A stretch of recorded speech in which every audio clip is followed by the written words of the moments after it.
Hi, everyone. Welcome. My name is Brian Underwood, and I am the Beauty and Wellness Director at Oprah Daily, which is the media partnership between Hearst in the United States and Oprah Winfrey. And I also work here for Glamhive on beauty partnerships with the team here, and I am so excited to welcome you all here to Glamhive Live London, our first fully in-person event since 2019. So cheers to being back in person, to seeing everyone. Everyone looks amazing. So excited to have you here. We have an incredible day planned for you of inspiration, networking, thought leadership, and we're gonna get it started very, very soon. First, a few housekeeping notes. There are some people that without whom this day would not be possible, including the team at Glamhive, but we also want to give a big thanks to our presenting sponsor, Mary Kay Global Design Studio. Thank you so much, Mary Kay. So basically, Mary Kay Global Design Studio is the incubator of Mary Kay that partners with designers for events all over the world. So Mary Kay Global Design Studio, thank you. And of course, we're so excited to be here at the Bulgari Hotel in London. Huge thanks to the team here for giving us this incredible space. It's pretty great, right? So thank you, Bulgari Hotels. And then, of course, we want to thank the team at Glamhive, who I'm going to introduce you to in 1 second. A few housekeeping things. We will have a couple panels this morning, back to back. Of course, if you need to use the restroom, it's right outside. And then we're going to break for lunch, and then we're going to come back for some more panels. And then we hope you'll stick around for a cocktail hour afterward. There'll be lots of mingling, lots of networking. You'll get to speak to some of the speakers that you have heard here on the stage. It's going to be a great hour of mingling. So please stick around for that. So we also love social media. So please post away all day long. We love it so much that if you post today, we're going to be giving away a gift certificate to the spa here. And let me tell you, it's incredible.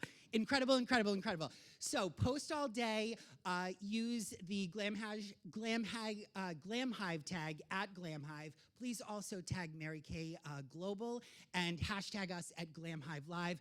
Oh, and also tag Bulgari Hotels because they're really important too. So without further ado, I'd love to introduce you to two fabulous ladies, your co-hosts for today, Glamhive's founder and CEO, Stephanie Sprangers, and LA-based celebrity stylist, Nicole Chavez. Let's give them a huge round of applause. Hello. You're on, Steph. You're live. It's so good to see everyone. Thank you for coming today. I'm Stephanie Sprangers, the founder and CEO of Glamhive. And I'm Nicole Chavez. Hi. Partner in crime. So this, as Brian said, is our very first fully in-person event since 2019. Somewhere in 2018, I was talking with Joseph Casal, who's a celebrity stylist in Los Angeles. And in the United States, there was a big conference called BeautyCon. I don't know if you guys are familiar with that. And Joseph said, well, there's BeautyCon. Why isn't there StyleCon? And I said, I don't know, but let's do it. And so that was a decision that we made in 2018. And then 2019, we had our first summit. And it was so great that we thought, well, we're just going to do one in London and New York and LA in 2020. And of course, we all know what happened. So this is our first, everyone being together. And it's awesome to see such beautiful faces and great outfits and tremendous style. So thank you for coming and saying yes to this great day. Enjoy. Thank you, Steph. Thank you, Nicole. You'll be seeing both of these ladies later on. In fact, Nicole, you'll be seeing right now. And right now, I'm going to turn it over for the next 45 minutes to an hour to our next moderators, Adrian Smith, fantastic stylist, who's going to be moderating a panel on the London perspective. As I can tell from looking at all of you, there's fabulous style here in London. And so Adrian's going to be joined by hairstylist Christian Wood, makeup artist Tania Grier, the fabulous Nicole Chavez, who you just met, and stylist Holly White for the London perspective. Come on up, guys.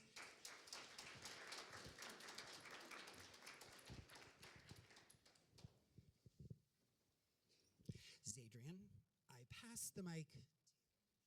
Mic accepted. Morning, everyone. How are you? I'll go down. Or I'll stay here. You go down. Okay, great. It's so nice to be having in-live events again. Everyone looks so gorgeous and stylish and beautiful. I'm so excited to be joined by my wonderful panelists, and we're just going to jump right into it because we only have 45 minutes. So we're talking about the London perspective. Now, we know that the fashion capitals of the world are New York, London, Paris, and Milan, but here we are in London, the first time that Glamhive has come to London, so this is a really momentous occasion as well to be sharing with everyone. But we want to kind of unpack and peel back the layers of what it means to be stylish and what style means for London. But before we do that, I want each panelist to kind of just give us a rundown of who you are, why you are, who you work with, and where your base is as well, because I think it's important that people, sorry, Tanya, I think it's important that people know where you guys are based. So we'll start with the lovely Holly and work our way down. Thank you. So my name's Holly White. I am a London-based stylist, and I'm trying to think what my why is, but I'm very grateful to be here. And some of my clients are Tom Hiddleston, Vanessa Kirby, and Teresa Chandran. Hey, I'm Christian Wood. I'm a hairstylist. I just moved back to London from LA. Some of my clients are Rosie Huntington-Whiteley, Sophie Turner, Jessica Chastain, and that's pretty much sums up my life. Hi, everyone. I'm Nicole Chavez. I'm actually an LA-based stylist, but I do work with Ellie Bamber, who is a Brit. But I also work with Kristen Bell, Jessica Simpson, and Rachel Bilson. Hi everyone, I'm Tania Grier. I'm a makeup artist based in London, also lived in New York for a while as well. So I work with lots of actresses, red carpet, beauty and fashion, and some of my clients are lovely Gugu Mbatha-Raw and Emily Beecham, Gemma Chan, and yeah, I'm really excited to meet everyone today actually, so looking forward to it. So our first question, and we can just keep it very conversational, we can bounce it around. The first question is, how would you describe London style? For the stylist, how would you describe it from a style perspective? And for hair and makeup, the beauty department, how would you describe it from a beauty perspective? And we'll start with Christian. Okay. I mean, for me, London is the capital of cool. It's very undone. Everyone still references Kate Moss. It's the girl, leaving the house with wet hair, running to work, and leaving her hair to dry. And it's very much the opposite in LA, where people have very done hair and it's much more of a look. So I think for me, it's definitely the sort of capital of cool and just being chic and undone and, that sort of vibe. Now, when you're bouncing back and forth between London and LA, interchanging your clients, do you find that when you are, maybe like we were just talking about awards season, do you feel that you kind of have to shift from the London cool to kind of go more to the American aesthetic of what they interpret as Hollywood glamour? Yeah, I mean, I think it depends on the client and the event, as you said. So we've got the Met Ball coming up soon, which I'm very excited about. So that's going to be much more elaborate, and we're giving looks in that red carpet. But definitely, I think the London actresses that I work with are really sort of undone. They want like very casual hair, and then I'll go to LA, and they want much more of a look. And I think because the audience is bigger, and I think it's the carpets we're doing there are much bigger with it being award season and that type of thing. So definitely the looks do interchange. But then you get girls that want sort of vibes from each country as well. Like they'll hire me because I'm from London, and that's the vibe they want, and the same thing vice versa. I mean, I personally find that what you say about the London cool, I think that a lot of my American clients, they'll specifically request to work with London glam artists. Yeah. And have you found that, Tanya? What do you find when you're being requested? What's been your experience? Yeah, I think it's probably the same for us as for all of us actually. A lot of actresses who are in London from the States, for example, or from outside of the UK, they want that sort of relaxed vibe. And they can spend 2 hours in hair and makeup, but they still end up looking like they have almost nothing on. And their hair's very relaxed and their makeup's very sort of natural and chic. So I think that is something that the UK is definitely known for. Probably the same in France, in Paris as well. Yeah. It's like, I had like a very Turn soft, the accent up. Oh, I had yeah. I was like Downton Abbey within the month. As English as you could get. And what about for you, Nicole? Now, from the fashion perspective, Different. For me, when I think of like British fashion, I think of more like traditional. It just seems a little more prim and proper. I'm based in LA, but I'm actually born and raised, and it's very casual. It's very hippie and bohemian, which I do feel like there's a lot of bohemian vibes, especially I think of like Sienna Miller and stuff like that. But to me, as an outsider, it just feels like London fashion's more traditional, and I like that about it. And when you say traditional, do you mean like traditional in the sense of Downtown Abbey or, Yeah, or just the like Burberry? there's like traditions in London. Like it's very like a traditional place, and there's like proper like I'm really like interested in all of that stuff because it seems so foreign to me. And then what about you, Holly, as a British stylist? How would you, because you started off in editorial. Yes. And then transitioned into celebrity. So can Yes. you speak to us from an editorial perspective, comparing, British magazines and British publications to American publications, but also talking about your transition into celebrity styling? Yeah, of course. I mean, I think it, as you said, the London Call is really transitioned from the red carpet into editorial as well. And I think you can definitely see a difference. I mean, you look at British Vogue, and again, it's that same kind of feel of kind of this effortlessness and kind of relaxed. And you look at American Vogue, and it feels kind of a bit more polished. And I think the great thing about London is it's almost like here with the style, we've taken all the elements from all the major other cities. So, it's some women kind of dress up and they've got that kind of New York polished feel. Then some women are a bit more undone, like that sort of Parisian kind of very, double denim. And kind of, as Christian said, sort of bringing in that kind of bedhead look and kind of undone makeup kind of pulls it all together. Great, thank you guys so much. My next question is transitioning, talking more about your personal style icons and the people that influence your work.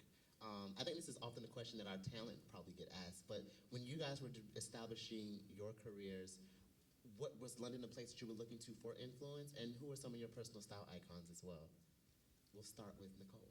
Oh, fun. When I started, I worked on a little show called The OC, and that's where I met my first client, Rachel Bilson. And at that time, she was very much an effortless dresser. Like, she loved to play with fashion, and we looked to people like Sienna Miller, Kate Moss. Like, that was really like our inspiration. So I've always been drawn to that.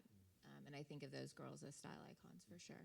And still, Sienna, I still love her style. It's a little more polished. And I was listening to her actually speak about how she just sort of free-flowed the whole time, didn't have a stylist. And there's something really attractive about that. Tania, what about for you?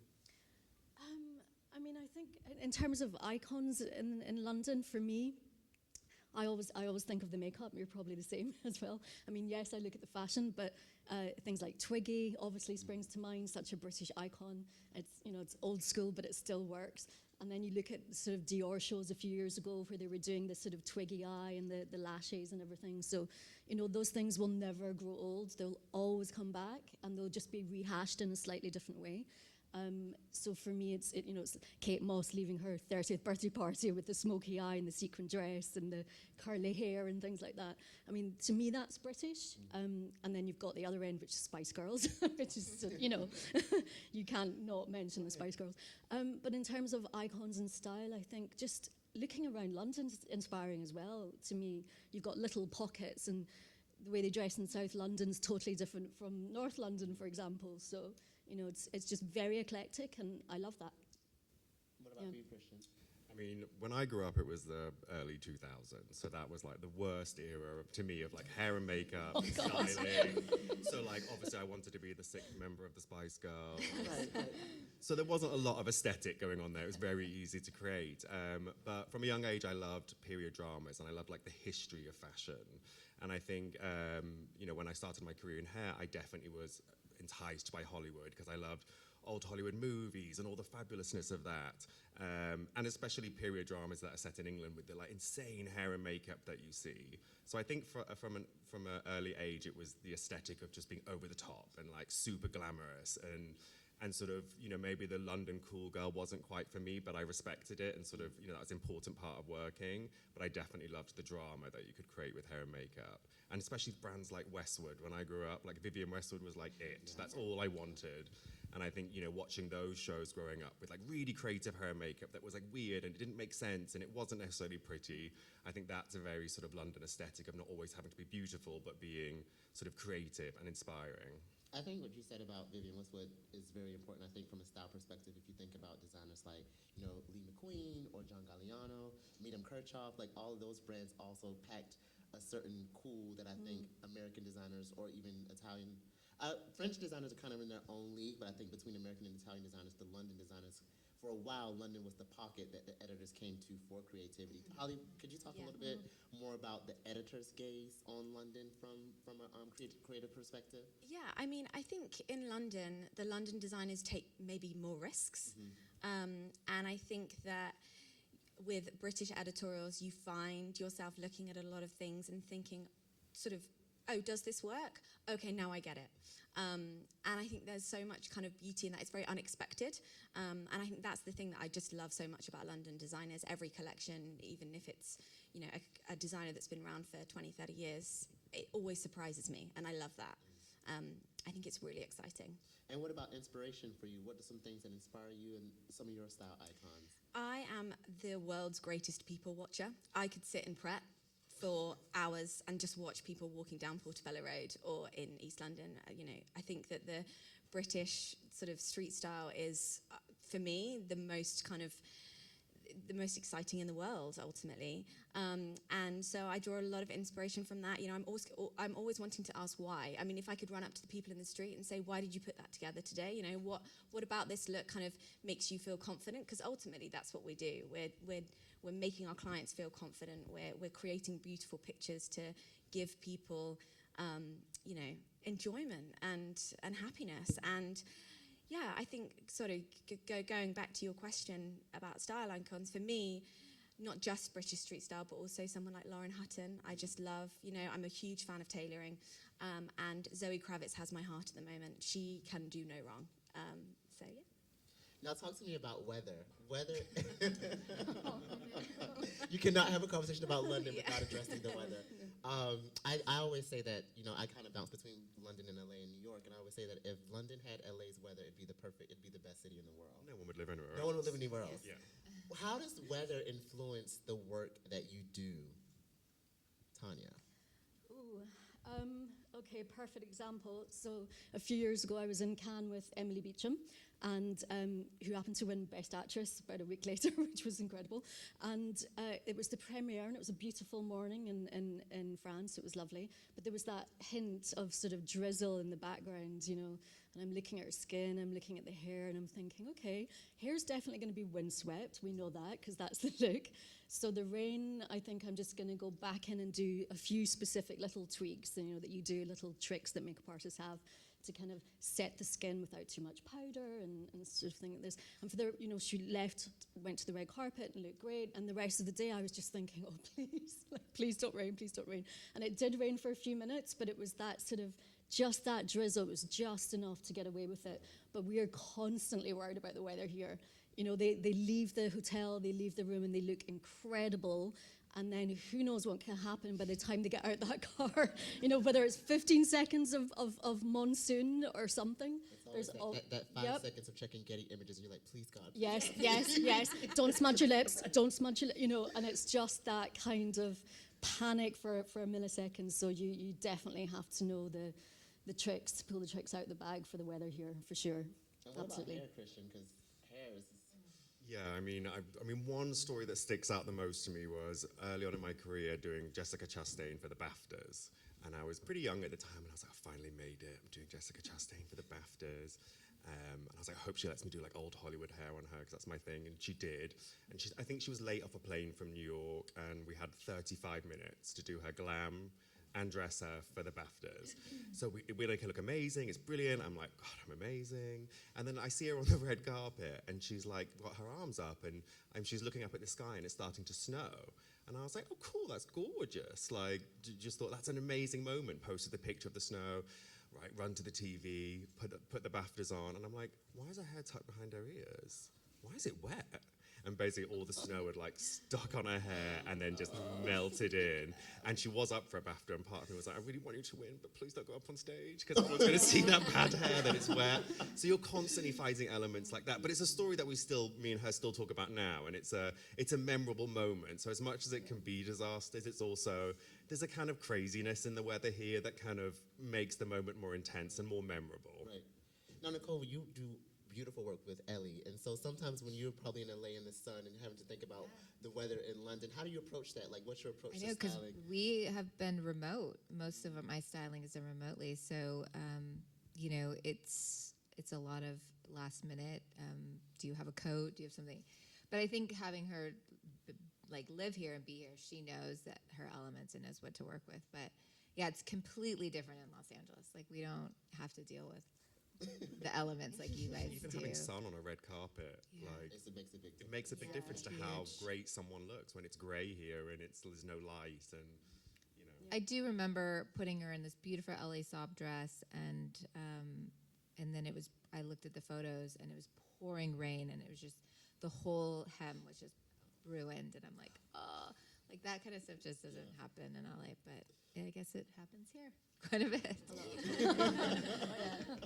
And what about for you, Holly? How do you tackle the challenges that weather presents? Well, I mean, I think going back to sort of, noting the light, we probably spend 8 months, 9 months out of the year having red carpets in pitch black. And so it's all artificial light. And then, we look over in LA and I'm just like, oh, this is going to be amazing because the light's going to be natural. There's such a difference. But, you just have to be prepared for kind of every eventuality, whether it's a coat, making sure that it doesn't look like you're stepping out for a spring day in like the deep depths of winter, because the winters, as we all know, are tough here. We could still have snow in April. So I think it's just about kind of thinking about all of those different elements and making sure, that you're not going to have a client going out in a beige silk gown and it's pouring with rain, because it's not going to look beige anymore. It's going to look tie-dye. Right. Now let's talk about, we all had the challenge of getting through the pandemic and we had to adjust how we work. Now that we're starting to come back into the new reality, how has that changed how you approach what you do, and how do you think the fashion and beauty industries have been impacted and shifted accordingly? Holly? Can you repeat the question? Yeah, of course. So coming out of the pandemic, we obviously all had to readjust how we work as creatives. And so now that we're coming into a new reality and things are coming back to being live, how has that shifted how you approach the work that you do, if it has shifted how you approach the work that you do? I mean, I will say, dressing for here was, I was so grateful to have clients that were working during the pandemic, and I think we made it work. But I think now we're in a world where it's almost like clients have got a new energy for red carpet, and some of my clients that perhaps knew always what they wanted before and had kind of quite a, not necessarily strict, but quite a tight brief, and now kind of open to taking more risks. And that's really exciting, especially from a styling perspective. I'm sure you'll agree. We've sort of got a new lease of life, as it were. What about for you, Christian? I agree. It's the same sort of thing. I think there's much more energy. I think, there was a minute where we're all like, are we ever going to work again? And I'm sure the same for a lot of clients. Will they ever see a red carpet again? And I think now everyone's come back. There's a renewed energy and a slight, I'm not going to say they've gone wild, but there's definitely more creativity. I think they have gone wild, though. Some have gone out. Spring break 2022. Yeah. Some of these looks, I'm like, wow. Yeah. Yeah. There's definitely a lot of skin and I think, all that thing. But I think in general, people are enjoying it more. I think we all will have clients that you do so many red carpets in here and they stop enjoying it, and now everyone's enjoying it again and enjoying the process and also just being with each other. I think that's a really thing that we all forgot about. It's a kind of very special, intimate moment, the glam sessions and the styling sessions. So I think doing that and having fun again is really refreshing. And Nicole, now you're able to travel back and forth again. What Nice. has that been like for you? It's been so nice to travel. I think during the pandemic, I really realized that it could just all go away so fast, and I was reflective on my career, and I felt so blessed and grateful for the journey thus far. And I was like, okay, well, if this is it, I guess this is it. It was a great ride. But I'm happy to be back, and I'm happy to be traveling. I have the opposite clients. My clients are so happy. They love not leaving the house, and they still don't want to leave the house. They are so happy to not go anywhere. So I haven't really done any big red carpets or anything yet since we've been back, which has been kind of nice. But it's interesting. Mine are in hiding still. And what about for you, Tania? I think it's definitely coming back, which is great because you do miss. I mean, we're all probably the same, especially with hair and makeup. I think is that you're touching the face. It's that interaction, isn't it? And I always, for me, I love doing the red carpet stuff because I love seeing them in their dressing gown, and they've got the no makeup and the mask on and everything, and then a couple of hours later they just look absolutely like a different person. I love that moment, and I did really miss that, and I miss doing makeup in general. So for me, I'm not the kind of person that sits at home putting makeup on themselves all day blogging. It's just not really my thing. But some people did a great job of doing that, obviously during the pandemic, and hats off to them. But I do think it's coming back with a vengeance, and I kind of get the feeling from a lot of my clients and people in the industry that they're now really looking forward when that invitation comes in. They're kind of excited to get back out, show off their outfits, their hair and makeup, and just have fun and interact with people. I think a lot of people really, really miss that. So, and within the industry as well, I think there'll be this kind of surge of, color and graphic liners and boldness and, strong lips and things like that, because those are the things that we've missed. We've missed looking at that behind the mask. So, yeah, I do think it's going to change for the better. I think it's going to be a really fun summer. Right. Nicole, I love what you said about realizing that it could all be taken away. And with that in mind, what advice would you guys give to anyone in the audience who might be wanting to start a career or have a young career and want to expand as a stylist, as a hairstylist, as a makeup artist, now that times have changed in the industry, budgets are much tighter. So what insight would you give, Christian? I mean, for me, I think the era that we live in now with Instagram and social media in particular is very different. When I first started hairdressing, you had to be an assistant. There was no other way to enter the industry. You did your 3 years, you did your time, and then you became an artist in your own right. And I think probably after the pandemic, where, as you said, budgets are tighter, there's not so many people on sets, there's not as many jobs, I think maybe people are more interested in assisting again. And I think that's the one best way you can learn and do well in an industry and learn all the, how to behave and all those sort of things is assisting. So that would be my Please repeat that. Some of my team is in the audience. Assisting. No, but you're right. I think For 3 years. I think there's a sense of, I say this very humbly, I think that with social media, there's a sense of entitlement now, and I think that some people feel like they don't need to graft and do the work. I don't know what everyone else's experience are, but I know, like, I interned, and then I interned, and I'm not condoning working for free, because I think that people should definitely be compensated for the work that they do, but I find now people say, I've interned for 2 weeks, I'm ready to be a celebrity stylist, and I'm like, not quite. I mean, I think this industry is really like learn by doing and really getting in there, and you don't learn things overnight. It's trial, it's error, it's many, many, many years of working in the business to learn what to do and what not to do. So I highly recommend assisting. What about for you, Tania? Oh, absolutely, hands down. When I first started getting into makeup, I assisted one makeup artist for a couple of years, another couple of makeup artists in between. So it was a good 2 or 3 years, I think, of assisting and not being paid or being paid very little. But that's what you have to do.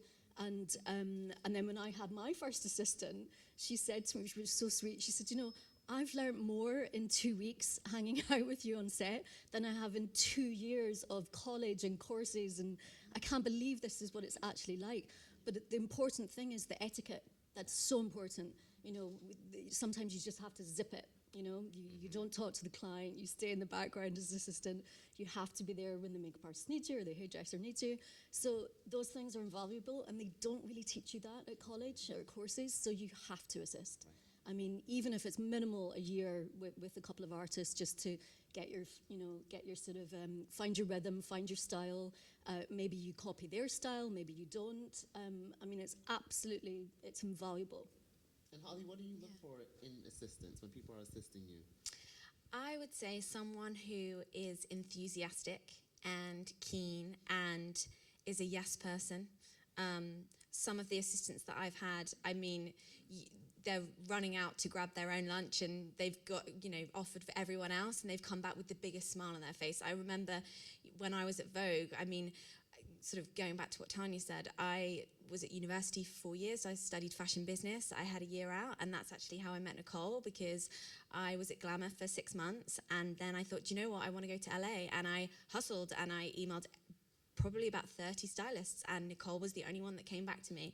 And I flew out there. I didn't know anyone. I found somewhere to live, and I'm now so grateful to have that person that I found to live with as my best friend. And I learned so much from Nicole, you know, like whatever she asked me, the answer was yes, and it was with a smile. And I think because I was like that, it's also seeing assistants that remind me of myself almost. Because I know they really want it. You have to really want this job, I think, more than ever now. As I'm sure you guys will agree, it's an oversaturated market. Everyone is trying to do what we do, you know. With the pros of Instagram, there are also, you know, some cons as well.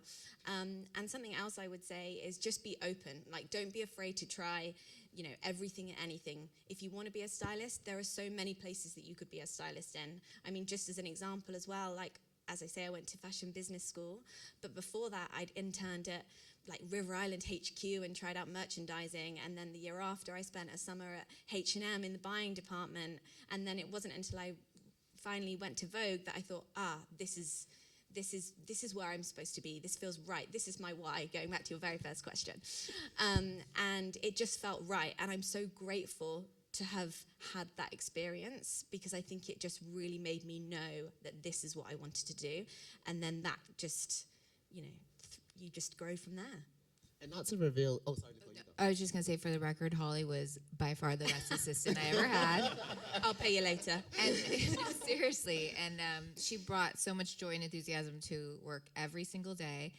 And when she went off to now have her own amazing career, it's just so like amazing to see you. And when I come to London, I call Holly. I'm like, I need your help.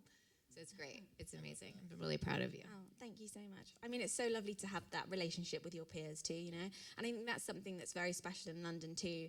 You know, we obviously work with, we have a lot of exciting clients, but it's so nice to be able to call stylists sometimes and be like, hey, like, can you give me a hand with this? Or, you know, I know that you're around the corner from me, Adrian. Like, another stylist, Elizabeth Saltzman, is upstairs from me in my studio. So it's just nice that we've kind of got this community. And I think that's really changing as well. And that's a really lovely thing for our industry too. I will say something about that you speak about. I can only speak from my experience. I have personally found, comparing London terrain to American terrain, that the community here is much more friendly.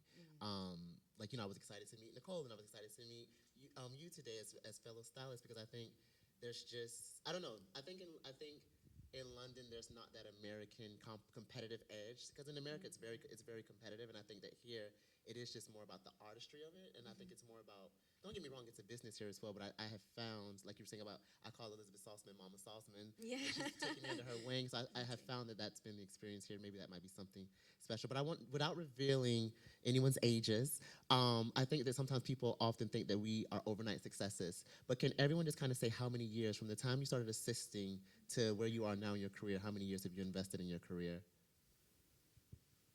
I'm going to say like 2 or 3. Yeah. 2 or 3. 2 weeks. I was like, can I have a calculator? I would say, oh my goodness, maths. 16 years? Yeah, about 16 years. 20 years. 20. Yeah, 20 plus.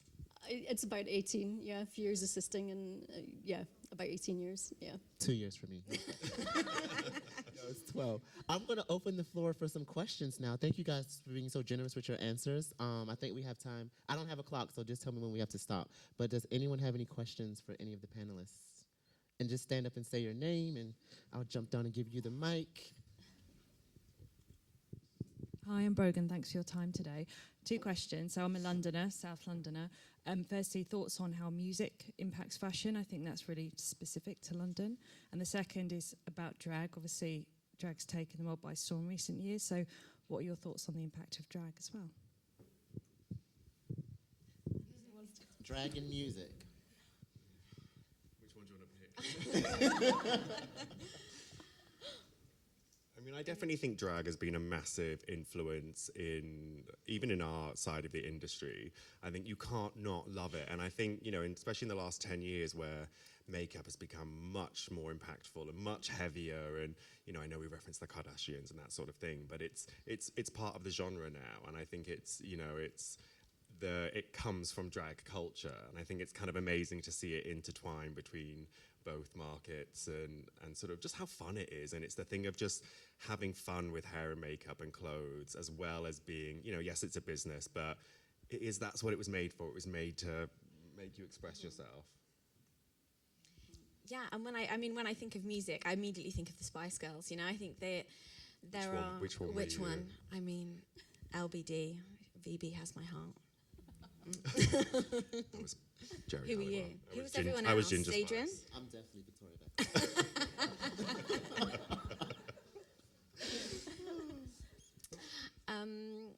So yeah, I mean, I think it plays. It's another art form that can influence what we do, and I think it's an exciting place where I think, again, you can even take more risks with music as well. And I think it's nice to translate kind of seeing these big, incredible music tours, whether it's, I don't know, Katy Perry, Adele, and then sort of taking those kind of costume elements and translating that onto the red carpet as well. I think two musicians that stand out for me that are really doing an amazing job, two stylists, Lorenzo Pasacco with Dua Lipa. What they have curated is just incredible. It's so fluid. And Brett Allen Nelson with Doja Cat. I think he's created a universe with Doja, and I think that's very rare to find in the music space now. I think because now there's a lot of carbon copies, and I feel like they're doing something really special. Any other questions over here? You want to pass the mic? I'll take that.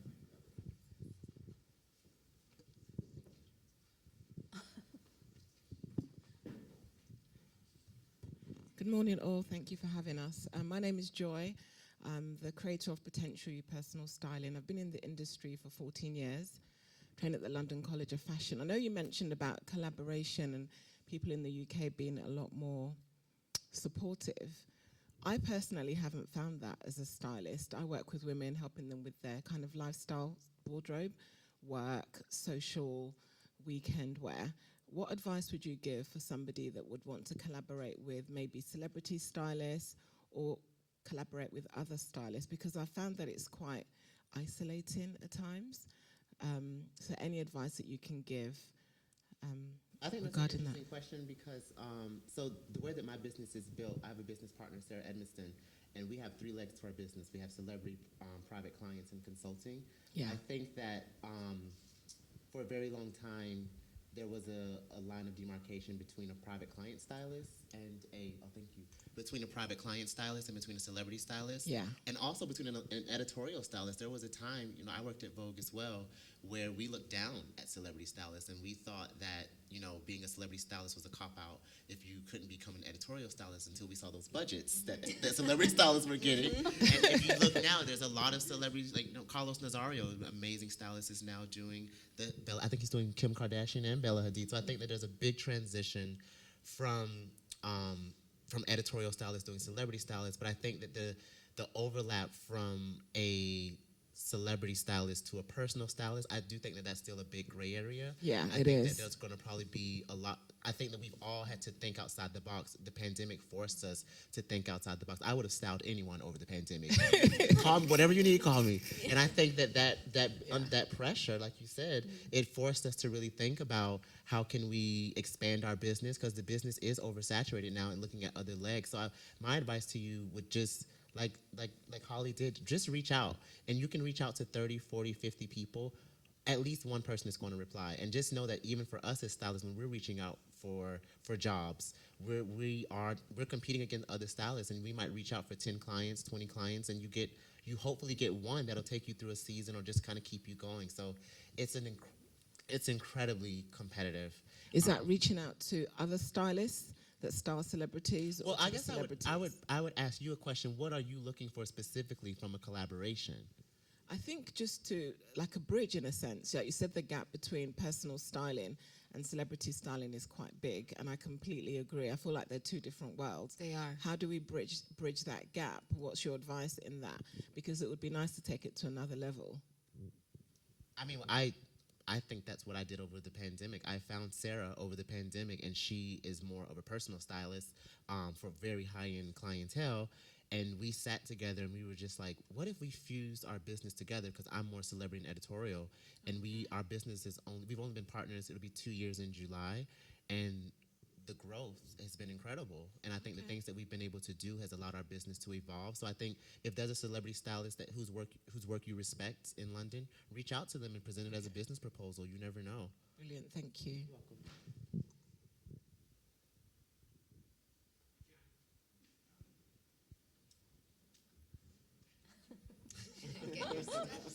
He's fast.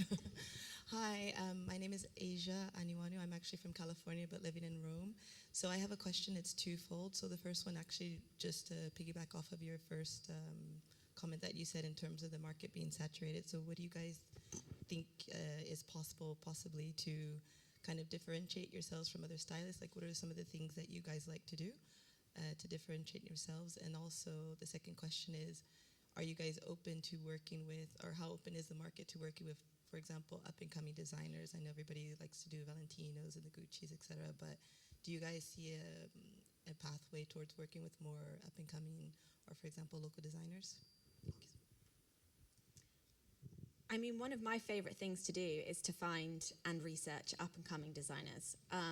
You know, I'm very fortunate. I am actually in a studio next door to 16 Arlington, which was founded by the late Kika, a very, very dear friend, and Marco. And watching them kind of build their career over the last sort of, 4 or 5 years, I mean, has just been so incredible. And it's so exciting, you know. I mean, the houses of Valentino and Gucci and Saint Laurent, they're institutions, and it's always such a moment. But there is something in finding a designer at the beginning of their career and watching them grow that is just, it gives it something else. I agree.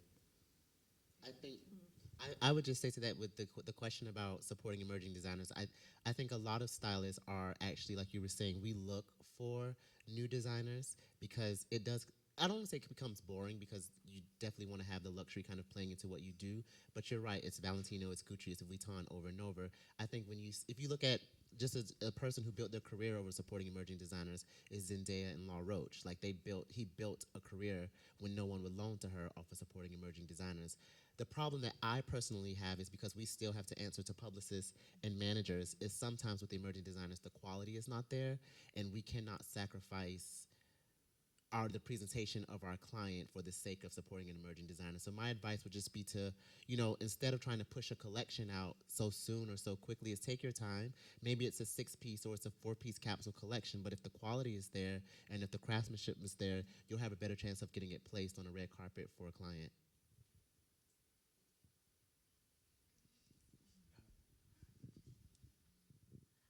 Hi, my name is Lena. Thank you for being here. I was just wondering, what was the most challenging request you ever had from a client? Maybe each of you have a funny story to tell us. I let him go. Like, let him go. Yeah. I don't hold on to anything. There's been quite a lot, I would say, in our careers. I'm sure for all of us, not some I'm going to tell here, but Save it for the book. yes, definitely. We'll save it for the memoir. When I quit my job. The memoir. The books are going to be really good. Oh, yeah, they're going to be. Yeah. And then there's going to be a movie or maybe a mini-series. Yeah, and that's just off one client alone, you know. I mean, that's an important part of our job is to be sort of, not the secret keeper, but It is, though. it's a very private, and the relationships are very important, and your clients need to feel safe with you. So. And I also think it's something I love in our job. Yeah. It's you get to meet eccentric people. Some are crazier than others, you know, but it's part of the job and it's all a learning curve. And I've worked with not nice people, and you move on from them and you learn from that and you figure out who you want to work with and who you don't. But in general, everything's a story. You know, there are some I'll tell at dinner parties. Yeah. And then there are others I will take to my grave, you know?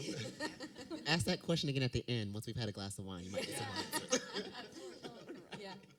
But I think one of the challenges for me personally, I think I'm my own challenge. I think because after you do an amazing look, especially if you're working with a client consistently, you're questioning, okay, so how do we top that?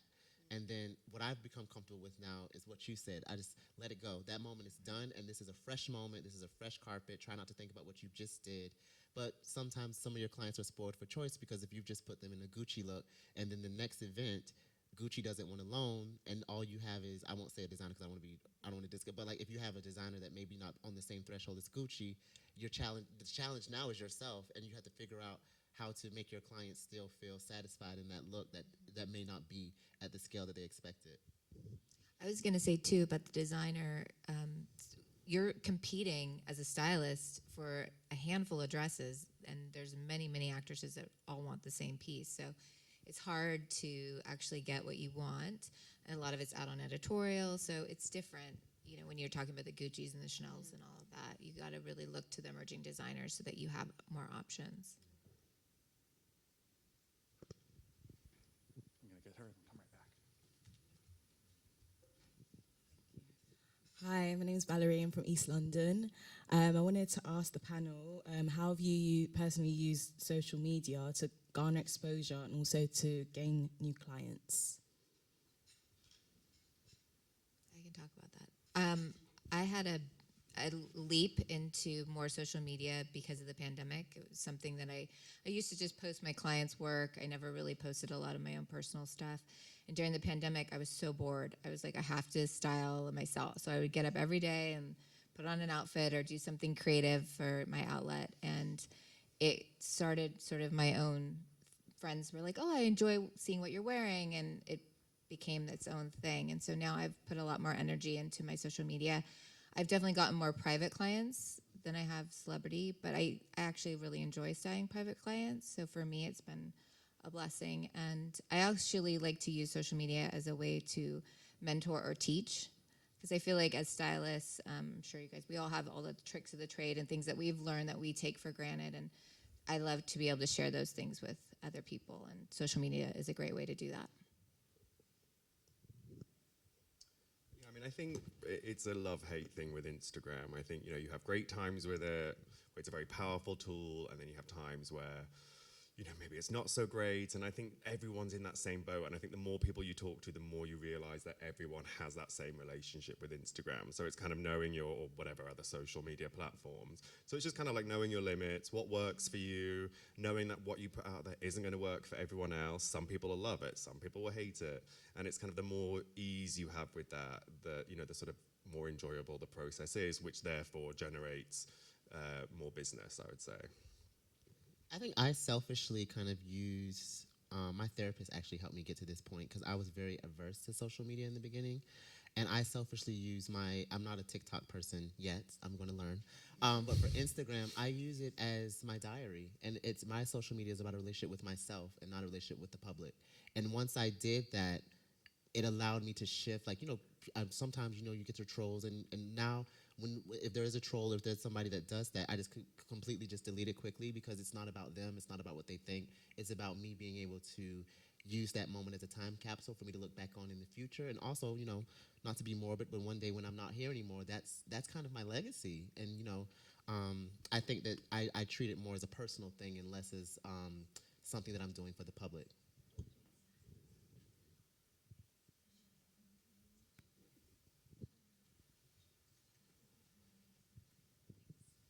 Hi, my name is Roberta Lee. I'm actually a sustainable personal stylist, so I've found my journey to be quite interesting because, sustainability is trending now, but when I started it wasn't, so people weren't really interested. But I'm just wondering from your perspectives, obviously environmentalism, climate change, like these are big topics. How are you addressing those in your work? I'll be very honest. I find the sustainability aspect of styling very challenging. It's a conversation that I'm having with like a lot of the conglomerates like LVMH and Kering because it's something that I want to be educated more on and know how to approach it. I definitely didn't want to be a stylist who's just like, I'm a sustainable stylist and jump on the bandwagon because for me, I need to really understand if I'm going to say that, that I really understand what it means to be sustainable. I think there are some brands like Stella McCartney is a great example of someone who's really championing that and taking the time to educate both her consumer and the stylist that she works with. But for me, it's still a huge education piece. It's still something that I think we're learning as we go, and I hope that it'll become easier with time. But for me, it's something that I can't speak to. It's something that I want to know more about, and it's something that I'm educating both myself and my studio on. And also, I'm finding that a lot of my clients now, especially a lot of my younger clients, that's something that's really important to them. And similar to Adrian, you know, I'm really trying to educate myself in what it means to be sustainable. You know, I do have a little bit of experience. A client that I had worked with sort of about 5-6 years ago now, she was set on having everything in her press tour from a sustainable brand. So we paired up with EcoAge, which is Livia Firth, her consultancy firm, which you're nodding your head, so you definitely know. And what she's doing is incredible. And ultimately, we put together a database, and we reached out to brands with a questionnaire to ask them, you know, what fabrics are you using? Which factories are you using? What are you doing to kind of combat climate change, you know? And what we found ultimately is that there is not one brand on this earth right now that can say that they're 100% sustainable. It's impossible unless you are selling to one person and making that one dress or that one pair of shoes from, you know, and you're getting the materials from, I don't know, somewhere around the corner. It's just, you can't say that you're 100% sustainable. And it's like with anything, you know, people are jumping on the bandwagon and saying that they are sustainable. And I think that it's just important for us as stylists to be asking, okay, but what makes you sustainable? You know, making sure that you have the facts and that you know that what they're telling you is, you know, has weight to it, you know, because we work with very high profile clients, and it's important for our clients that they trust us and the information and the designers and the brands that we're putting them in and what they're saying is true, and that they are doing, you know, good in the world. I mean, that is a challenge because there's a term called greenwashing. I'm not sure if you're familiar with it, but that's really rife in the fashion and beauty industry at the moment. So definitely research is like crucial. Yeah. You have to do your homework. Yeah, and I think it's all about balance as well. I think it's, as we said now, it's a trend at the moment, and I think especially when it comes to hair and makeup, especially. So it's, you know, working with brands that you would like to align with, but also remembering that it is a business, and because of that, you know, a lot of us, you know, we're doing jobs to sell products. So it's how you approach that in the right manner as well. And, you know, what you believe in and how much you believe in a product. And, you know, there's so many elements to it. And I think that's where it gets confusing for so many people. Because I think it's either like you're 100% green or you're the other end of the spectrum. And I think there's a happy medium, which we're all learning about every day. I think there's something called imperfect sustainability, which is something we all need to kind of embrace. Yeah.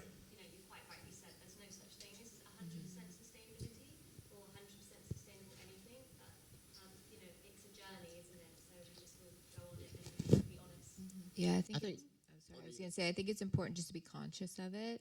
I know with some of my clients, I really enjoy either re-wearing pieces that they've already worn on the red carpet, or working with like fashion libraries or places where you can rent. And we love doing that. I think that's a great way to, you know, keep sustainability. I was just going to add to that I think what's going to also shift is that over the next 5 or 10 years, because I sit on the British Fashion Council, and one of the things that we've been doing for the scholarships that we give, we've made sustainability one of the pillars of people that we give scholarships to. So a lot of the younger designers now have to think about sustainability when they create. But again, that's going to take time for those younger designers to be infiltrated into the system. So I think it's a great conversation to be having now, but I think we won't really see the larger scale results for another 5 or 10 years. And more, probably. Yeah. Because these things really take time. Well, thank you, everyone, so much. This was the London Perspective. Thank you to Adrian Smith, Tania Grier, Nicole Chavez, Christian Wood, and Holly White. Thank you all so much. Thank you. We are going to take a very quick 5-minute break, and then we'll be back for our next panel, Ladies Who Launch. So we'll see you right back here in 5 minutes. Thanks, everyone.